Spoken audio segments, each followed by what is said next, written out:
Good morning all of you. Hope so all are good. Accounting for partnership firm आपका चल रहा है, जिसमें अभी हम लोग करंट में कर रहे हैं retirement oblique death of partners.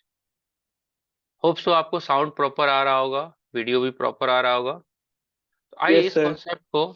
इस कॉन्सेप्ट को थोड़ा सा चर्चा कर लेते हैं। इसके ऊपर जो एग्जाम्पल हमारा है, एग्जाम्पल का बेस जो रहता है, उसको हम लोग कोशिश करते हैं समझने का, लर्न करने का। राइट। अब देखिए, जैसा कि नाम से ही पता है कि रिटायरमेंट और डेथ।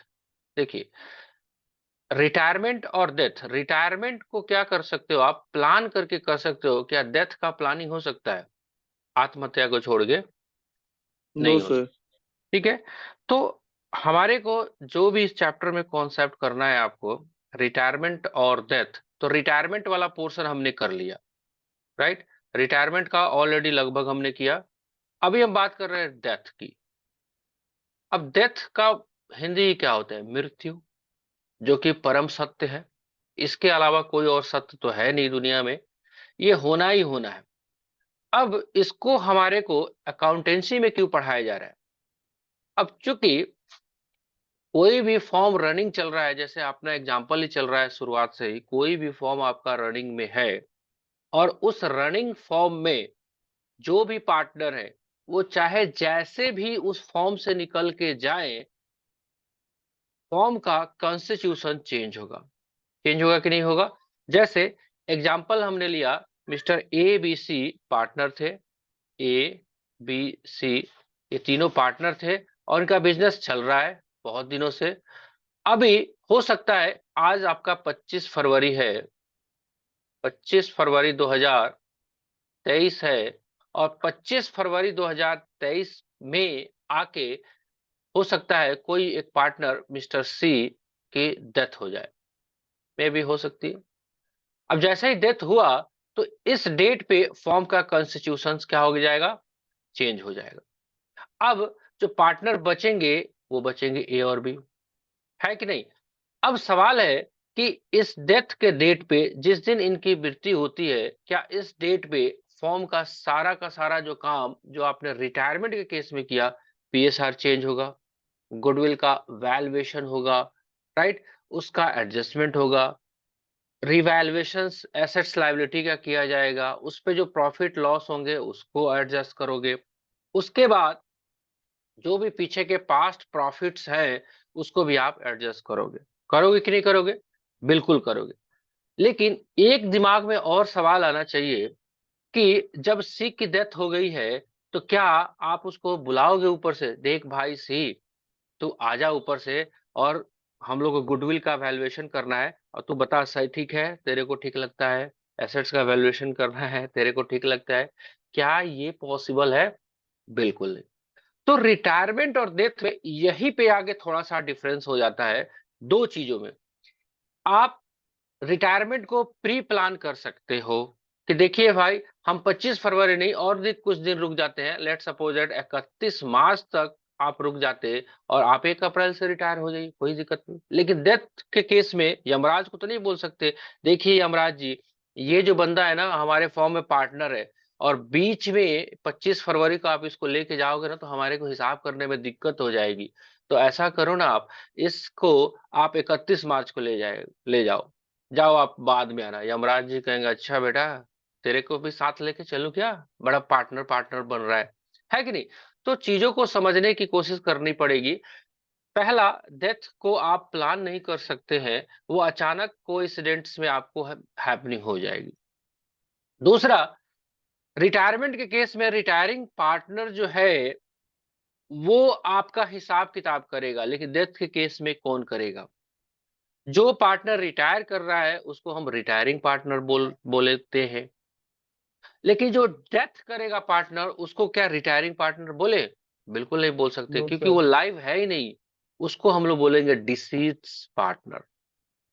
राइट।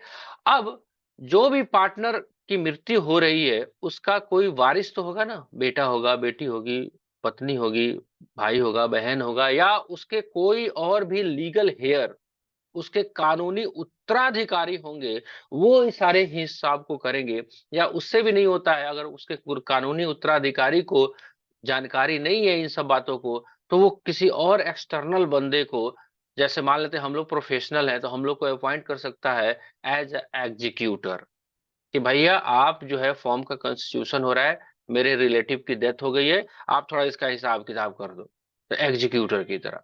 राइट, तो दो काम बस डिफरेंस है, एक डेथ प्लान करके नहीं किया जा सकता, ये अचानक से होएगा।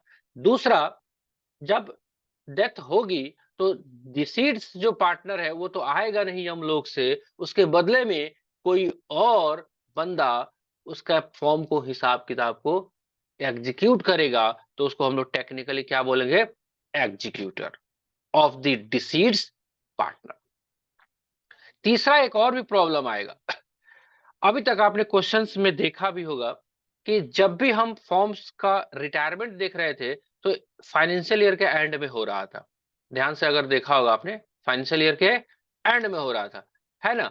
लेकिन डेथ के केस में वो कभी भी हो सकता है। अब क्या किया जाए इस पीरियड का, जो पीरियड आपका यहां से यहां तक का है, 1 अप्रैल से फाइनेंशियल ईयर शुरू हुआ होगा और ये बंदा आगे 25 तारीख को टपक गया, है ना।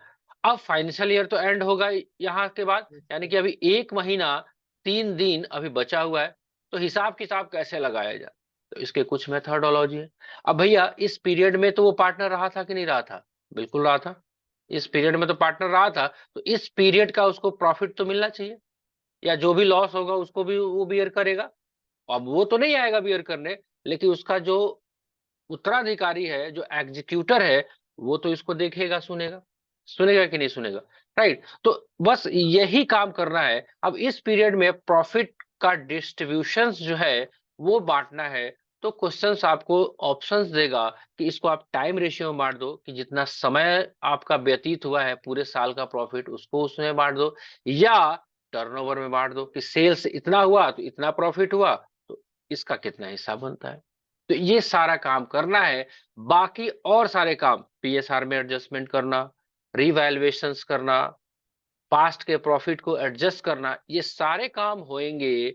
लेकिन थोड़ा सा स्लाइटली डिफरेंस होगा, एक तो ये कभी भी बीच में फाइनेंशियल ईयर में टपक सकते हैं, दूसरा उसके बदले में कोई और बंदा करेगा। राइट, तो ये थोड़ा सा प्री कॉन्सेप्ट मैंने आपको डिस्कस किया डेथ के। डेथ कैसे डिफरेंट है आपका रिटायरमेंट से, तो कुछ कुछ आइडिया लगा, कुछ आइडिया हम लोग क्वेश्चंस के थ्रू करेंगे। तो आइए लेके चलते हैं आपके बुक का ही एक क्वेश्चंस को रीड करते हैं, ताकि कुछ और भी आइडिया हम लोग को लग सके। चलिए, नया स्क्रीन आपको दिखना शुरू किया, मैंने शेयर किया आपको, एक बार कंफर्म करिए। Yes sir. Yes right, sir. देखिए नया स्क्रीन आपको दिखना भी शुरू हुआ होगा, और आपको हेडिंग से ही पता चल रहा है कि हाँ जी, ये डेथ का क्वेश्चन है। ठीक है, चलिए इसको हम लोग यस सर। फुल स्क्रीन में कर लेते हैं ताकि और अच्छे से हम लोग को दिख जाए।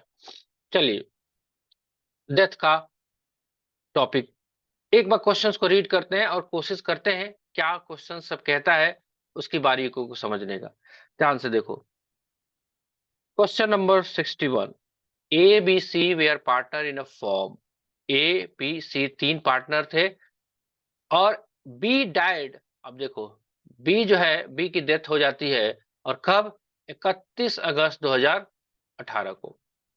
ठीक है, तो इसका मतलब ये फाइनेंशियल ईयर जो है कब से कब शुरू हो रहा होगा, 1 अप्रैल 2018 से 31 मार्च 19 को, और बीच में अगस्त में ही बंदे की डेथ हो जाती है। B share of profit from firm closure to the last accounting year till the death was to be calculated on the basis of average 3 completed year profit before death। अब देखो क्या करें, आपका फाइनेंशियल ईयर 1/4/2018 से शुरू है ना, कब एंड होगा, 31 मार्च 31 मार्च। 2019 को। डेथ कब हो गई, मान लेते हैं 31/8/2018 को, मान क्या ले, यही क्वेश्चन में बोल ही रहा है। अब क्वेश्चन क्या कह रहा है कि देखिए सर, आप जो इस पीरियड का जो प्रॉफिट है यहां से लेके यहां तक का, ये प्रॉफिट उसको कुछ और तरीके से निकालोगे, और वो तरीका कौन सा रहेगा जो हम क्वेश्चन में बोल रहे हैं। कैसे? कहता है कि B share of profit from the closure of the last accounting year. What is the last accounting year? 31 March 2018 till the date of death, यानी कि 1/4/18 से लेके 31/8/2018 तक का आप कैसे प्रॉफिट निकालोगे, वो ऐसे बताया जाएगा। कैसे? To be calculated on the basis of average of 3 completed years of profit before death. मरणोपरांत के तुरंत पीछे के 3 साल के प्रॉफिट का एवरेज निकालोगे और उसके ऊपर आप क्या कर दोगे? प्रॉफिट का डिस्ट्रीब्यूशन कर दोगे। Profit for the year ended 31 मार्च 16, 17, 18 कितना है? 40,000, 50,000 और 72,000। तो ये जस्ट डेथ के पिछले 3 साल का प्रॉफिट है। हाँ है। 18, यस सर। मार्च 18, 17 और 16, तो तीनों का एवरेज कितना होगा? 40,000 और 50,000, 90,000 और 72,000, कितना होगा?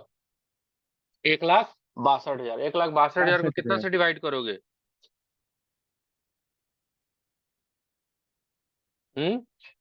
162 divide three by how much? Three three 3, three कितना आएगा?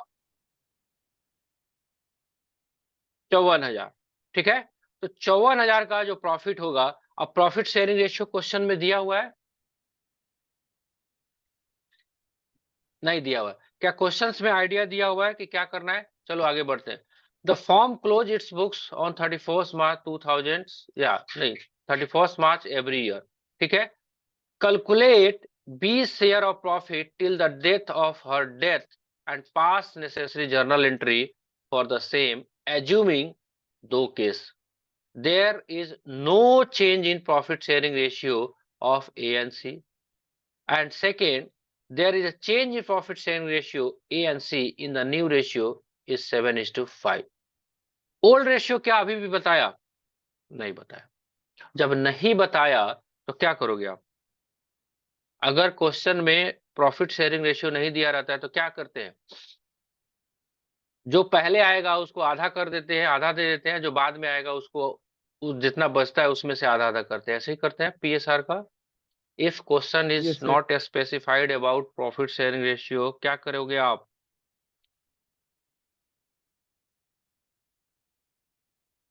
क्या होना चाहिए? ये बेसिक वाला चैप्टर में हम लोगों ने पढ़ा था। प्रॉफिट शेयरिंग रेशियो क्वेश्चन में नहीं दिया हुआ है, क्या करोगे? प्रॉफिट शेयरिंग रेशियो क्वेश्चंस में नहीं दिया रहता है तो क्या मानते हैं? इक्वल मानते हैं। नहीं माता? सर समझ पता रहा है। है क्या? क्वेश्चन में सर पी आपका साउंड। क्वेश्चन में प्रॉफिट शेयरिंग रेशियो नहीं दिया हो, क्या मानोगे? सर इक्वल मानेंगे। हाँ बोलिए, तो इक्वल मानेंगे। चलिए, पहले एवरेज निकाल लिया हमने। क्या किया? पिछले 3 साल का प्रॉफिट था 40,000, 50,000 और 72,000, उसको 3 से डिवाइड किया तो एवरेज आ गया 54,000। ठीक है जी। अब ये 54,000 एवरेज प्रॉफिट कितने दिन के लिए हुआ? फॉर 1 ईयर, पूरे साल का। फाइनेंशियल ईयर शुरू हुआ और डेथ हुआ उसके बीच का पीरियड कितना हो गया? अप्रैल, मई, जून, जुलाई, अगस्त, 5 महीना। तो 5 महीने का प्रॉफिट टाइम बेसिस पे आप निकालोगे, है ना। 5 month profit that is from 1 April 2018 to 31 August 2018। ठीक है जी। निकल जाएगा आपका 54,000। पूरे साल का एवरेज आया था तो 5/12, 22,500। ये आया 5 महीने का, 5 मंथ प्रॉफिट। अब चूंकि बी की डेथ हुई है, तो बी का डेथ हुआ है तो बी का शेयर कितना होगा? क्वेश्चंस तो नहीं दिया हुआ है कि आपका कितना शेयर होगा, लेकिन क्वेश्चंस के एब्सेंस के केस में हम क्या मान के चलेंगे कि 1/3, यानी कि 3 पार्टनर हैं तो इक्वल उनका प्रॉफिट शेयरिंग रेशियो रहेगा। इक्वल उनका प्रॉफिट शेयरिंग रेशियो रहेगा। ठीक है। चलिए, तो 22,500 का 1/3 7,000, 7,500, 7,500। ठीक है जी। चलिए, इतना भी बात हम लोग को आगे समझ में आ गया। अब एंट्री करना है, कोई चेंज नहीं हुआ है, कोई चेंज नहीं हुआ है तो कोई बात नहीं। अब क्या होगा कि अब एक चीज और भी आपको ध्यान में देना पड़ेगा कि वो ये, मान लेते हैं कि हमारा 1 अप्रैल से फाइनेंशियल ईयर स्टार्ट हो रहा है ना, क्लोज होगा 31 मार्च 2019 को। अब 31 मार्च 19 को प्रॉफिट पता चलेगा ना, एक्चुअली ये तो हमने ऐसे कैलकुलेशन करके बनाया ना, अनुमान से, अनुमानित बनाया ना ये, कि हाँ जी ये होगा, ये होगा, ये होगा, ऐसे ऐसे ऐसे। तो इन बिटवीन जब तक प्रॉफिट आपका फाइनली डिसाइड नहीं होता है, अगर बीच में आ जाता है, कोई डेथ हो गया या कुछ भी हो गया, राइट, ये 5 महीने के लिए इसको हम क्या करेंगे, इसको हम करेंगे प्रॉफिट एंड लॉस, एक नया लेजर खोलेंगे जिसका नाम रहेगा प्रॉफिट लॉस सस्पेंस अकाउंट। और जो बी का जो शेयर है उसको क्या कर देंगे हम, उसको डिस्ट्रीब्यूट कर देंगे, बी का शेयर जो है वो डिस्ट्रीब्यूट कर देंगे। ठीक है जी। चलिए, तो बी का शेयर्स जो है चला जाएगा profit and loss suspense account debit to B's capital account, B's share of profit till the date of his death. ठीक है। चलिए, ये तो हो गया पहला। दूसरा क्वेश्चन में कहता है when there is change in profit sharing ratio A and C, the new ratio is 7:5। तो उस केस में हम क्या करेंगे, उस केस में हम क्या करेंगे कि अगर गेन सेक्रीफाइस हम निकाल लेंगे, ये आता है आपको निकालने, आराम से इसको निकालिएगा। और इन बिटवीन हम क्या करेंगे, 20 के शेयर को ए और सी से हम एडजस्ट कर देंगे, राइट। तो ए जो गेन कर रहा है वो 3/4 कर रहा है, तो 7,500 का 3/4 एंड 7,500 का 1/4। ठीक है जी। आप निकाल लेंगे आराम से, 5625 और 1850। क्लियर है। चलिए जी। तो ये काम आपको डेथ के केस में है, और भी काम करने हैं 1 बाय 1। तो आप क्वेश्चंस को आगे बढ़ाइए, है ना। एक और भी काम होगा, कुछ लीगल प्रोविजंस हैं वो हम डिस्कस कर देंगे। अगर जैसे सपोज दैट, अगर आपका